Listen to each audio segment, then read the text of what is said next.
Oi, pessoal, tudo bem com vocês? Oitavo ano, hoje nós estamos aqui na página 44, né?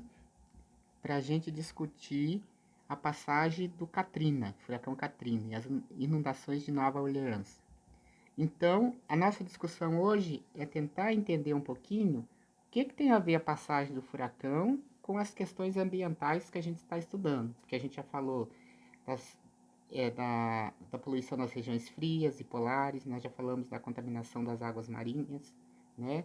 E hoje nós estamos falando aqui sobre o aquecimento, continuando falando sobre o aquecimento global, mas o texto de vocês traz um tópico que é, discute a passagem do furacão na perspectiva do aquecimento global, porque segundo a visão, o aquecimento global é que gera esses transtornos climáticos, como por exemplo a passagem de furacões tão violentos com ventos que chegam até 280 quilômetros por hora e que varrem cidades, inundam, provocam poluição. Como vocês podem ver lá na foto da página 49, o rompimento dos diques do rio Mississippi, né? E que inundaram a cidade. Então leva uma grande quantidade de lixo para o leito dos rios, para os oceanos, contaminação de produtos químicos, poluentes, né? Então é um impacto socioambiental, porque além de ser um impacto ambiental, é um impacto social também, porque acaba afetando com maior ou menor intensidade as populações de acordo com seus poderes aquisitivos. Tá? Um exemplo bem claro é a passagem é o terremoto que aconteceu no Haiti, que até hoje eles não superaram, e que foi um terremoto mais fraco do que no Japão, mas matou mais gente, porque não tinha estrutura para suportar os tremores de terra. No Japão, o terremoto foi mais violento, matou a metade da população que matou no Haiti, e eles já recuperaram tudo, porque eles tinham condições econômicas, não é só vontade, mas tem que ter também dinheiro para investir e reconstruir. Países como o Haiti, que não tiveram esses recursos, vivem um caos total ainda, com a população vivendo sobre os escombros de um terremoto que já aconteceu há mais de 10 anos, né? Então, diante disso, você percebe que Nova Orleans se recuperou, né? Mas será que foram todas as populações que moravam ali que se recuperou? Ou foi mais fácil para a parte mais rica e mais difícil para a parte mais pobre da população? Tá ok?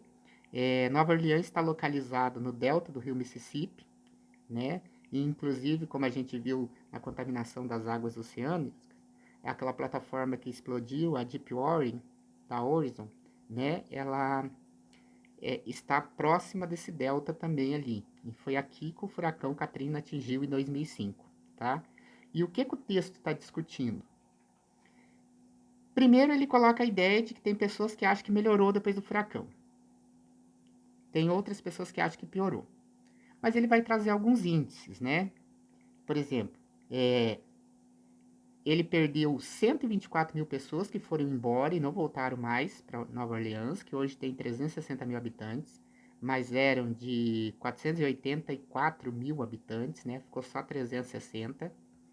Ele fala que a cidade e os prédios foram reconstruídos, abriram indústrias, as escolas passou para a mão do Estado e hoje tem administração autônomas, né, de cada região. Tá, então, por esses dados, melhorou. O crescimento lá, o índice de abertura de empresas está com 64%, ou seja, aumentou antes em relação ao furacão. Os impostos sobre as vendas, esse ano foi 2015 foi de 2.000, foi de 24%, foi maior, né, do que anterior ao furacão, então quer dizer que as coisas foram mais taxadas, né? Muitas pessoas voltaram para a cidade, né? Só que, no entanto, ele coloca que Nova Orleans tem uma população majoritariamente, ou seja, um número maior de negros entre a população. Tanto que é conhecida como a cidade da música, do jazz, né? Uma tradição musical muito grande. Aí ele coloca o seguinte, que antes a população negra era de 67% da população total de Nova Orleans. Hoje é só 60%, então quer dizer que encolheu 7%. A classe média praticamente desapareceu. A classe rica encolheu. Né? Então, se a gente fizer uma análise, como está abrindo indústrias, por isso que o texto fala, 10 anos depois do Katrina, Nova Orleans é mais branca e mais cara. Aqueles imóveis mais fracos que eram alugados para a população mais pobre foram destruídos pelo furacão. Hoje em dia, os imóveis novos fez com que o valor dos aluguéis subisse, o valor do custo de vida subisse. Então, automaticamente, a população pobre não encontra mais condições de viver nessa cidade, né? Ou se torna mais difícil, né, sobreviver em Nova Orleans. Então, de certa forma, para a população rica, para as grandes empresas e para os grandes grupos econômicos, foi bom porque reconstruíram e conseguiram sobreviver. Mas a população mais pobre, né, aumentou os impostos, aumentou. Você vê que no texto cita que em bairros mais pobres só foi aberta uma escola, enquanto, né, nos bairros mais ricos as escolas foram abertas na sua totalidade. Então, de certa forma, para a população pobre ficou pior. Agora, a passagem desse furacão, na página 45, é relacionada à questão do aquecimento global. Porque existe um amplo debate sobre o aquecimento global. A gente entende que aquecimento global, né, é, é algo, como que eu posso dizer? A, a emissão de gases é que fortalece o aquecimento global. Porque a quantidade de gases que naturalmente existe na atmosfera é importantíssima. Porque é ela que retém o calor do Sol durante o dia, a gente já estudou isso lá no 7º ano, né? Ela que retém o calor do Sol durante o dia e durante a noite, para que a Terra não congele, ela libera esse calor, que é o efeito estufa, que é fundamental para a vida da gente. Então, os gases que estão na atmosfera, durante o dia, ele absorvem o calor para a Terra não esquentar demais e durante a noite eles liberam esse calor para a Terra não esfriar demais. Então, faz um controle. Só que o aquecimento global, ele é agravado na medida que nós utilizamos grandes quantidades de carbono, principalmente advinda da fonte energética dos combustíveis fósseis, que é o petróleo, ou a queima de florestas, né? Provocando a emissão de gás carbônico na atmosfera. Ou seja, além do gás que já existe naturalmente na atmosfera, que vai fazer o efeito estufa, nós lançamos mais gases. Então, quanto mais gases na atmosfera, mais retenção de calor, fazendo com que o planeta fique mais quente. E à medida que o planeta fica mais quente, né, vai reduzindo as calotas polares, o gelo vai derretendo, as áreas costeiras vai inundando, as populações são obrigadas a deixar suas regiões e migrar para outras regiões, causando superpopulações em determinados locais, né, perdendo a área de povoamento do planeta. Segundo lugar, altera a dinâmica da temperatura no planeta. E você sabe que é a dinâmica da temperatura no planeta, ou seja, a influência do ar frio com o ar quente é que provoca a circulação de ventos no planeta, que são os ventos alísios que giram em forma de espiral. Então, automaticamente, vai alterar essas correntes e massas de ar no planeta, provocando furacões em regiões que antes não existiam. Por exemplo, nós tivemos várias passagens de ventos muito fortes, né, e de ciclones na região de Santa Catarina e do Rio Grande do Sul, que nunca até então havia existido. Chuvas em demasia em determinados locais, períodos prolongados de seca, né, que acaba causando dificuldades para a sobrevivência, não que vá levar à destruição do ser humano, mas precisa se reorganizar diante dessas mudanças climáticas que, segundo o texto, são ocasionadas, né, pelo aquecimento global. Agora, esse aquecimento global, ele é defendido por alguns cientistas que ele é algo natural, né, que é normal a Terra passar por um processo de aquecimento. Assim como ela passou por um processo de glaciação, ela foi esquentando, o gelo foi derretendo e deu origem à possibilidade do ser humano sobreviver em cima do planeta.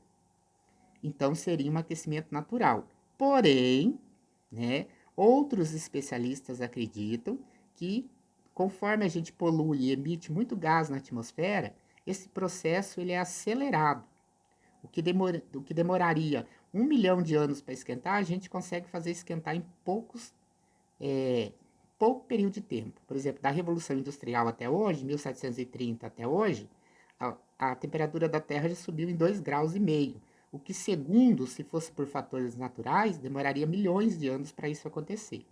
Então, esses eventos, né, catastróficos, como o furacão Katrina, que deixou mais de 1.500 mortos, né, e milhares de pessoas que fugiram de Nova Orleans está relacionado às questões climáticas e às mudanças climáticas advindas do nosso comportamento em relação à poluição no planeta. Quanto mais a gente polui, mais a gente desestrutura a dinâmica das temperaturas, dos ventos, né, provocando situações climáticas adversas, né?